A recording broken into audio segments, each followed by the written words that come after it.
Should ordinary people be bullied by the wealthy? Springfield has an old man rock that is about to become a geographical landmark. Homer climbed up onto it, worried that the tree would destroy the stone.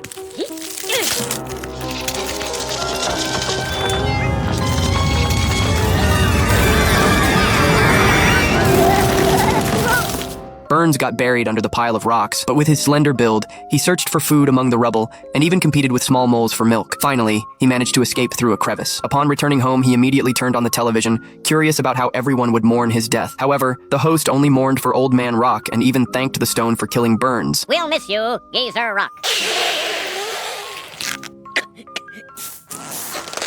Burns never expected everyone to hate him so much, so he decided to buy all the media outlets to make everyone worship him. He first tested the TV station owner with a small bag of money, but the owner remained completely unmoved. Then he brought a large bag of money, but the owner still didn't waver. However, when a beautiful woman emerged from the bag, "Want to split an ice cream sundae?" Done and done. soon all the media became Burns's property. Burns published his glorious deeds in newspapers and television programs, but the truth wouldn't be easily concealed. To mourn Old Man Rock, Lisa published her own newspaper. Her sincere words touched people's hearts and were completely different from the current media, winning over the hearts of Springfield's residents. But this is one dilly of a daily, Lisa. Can't wait for tomorrow. While other media outlets were praising Burns, her newspaper told of the people's suffering, causing the public to fall into deep contemplation. Lisa's newspaper caught Burns's attention, and he invited Lisa to his office, wanting to buy out her newspaper. Lisa also believed it wasn't a matter of money. Burns had his assistant bring a cute little pony. "She's very pretty." This was Lisa's dream pet. If one wasn't enough, then 3. But Lisa's determination was remarkable, and she remained unmoved. No, get out! "I can't! My mom's not picking me up for an hour!"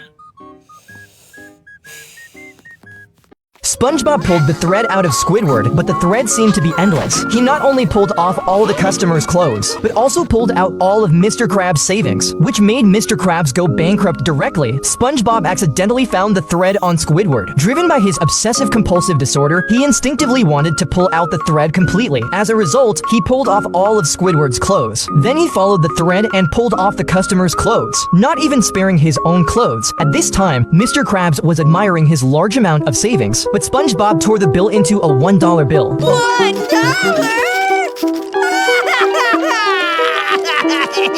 At this moment, there came the sound of customer complaints in the Krusty Krab. The customer found a thread on the cup, but Mr. Krabs didn't want to compensate. That's not just any hair, sir.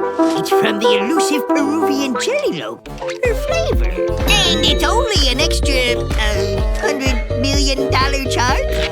That seems slightly exorbitant, but really what's a measly 100 million to someone like me? Just as a large sum of money was about to be obtained, SpongeBob pulled away the wool thread. Mr. Krabs went bankrupt and became a beggar because of this. At this time, SpongeBob didn't stop. He not only pulled down the sign of the Krusty Krab, but also tore up the passing vehicles, not even sparing the street lamps by the roadside. SpongeBob went to the supermarket and saw Squidward walking out in new clothes. He immediately pulled off Squidward's new clothes. In a fit of rage, Squidward bought a suit of armor, but it was pulled away by SpongeBob again. SpongeBob followed the thread to the glass house. He not only pulled off Sandy's tail, but also directly destroyed the glass house. The fences of the zoo were also all pulled off by him.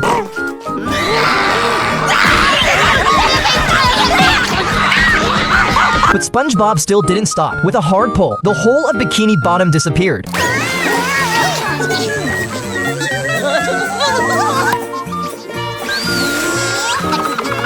But the thread still didn't disappear. SpongeBob flew into outer space. He pulled the thread and destroyed the whole galaxy. Soon he fell into a mysterious space. The thread finally broke. He thought it was all over, but Patrick appeared here. "Patrick, hi!" You have a thing on your thing.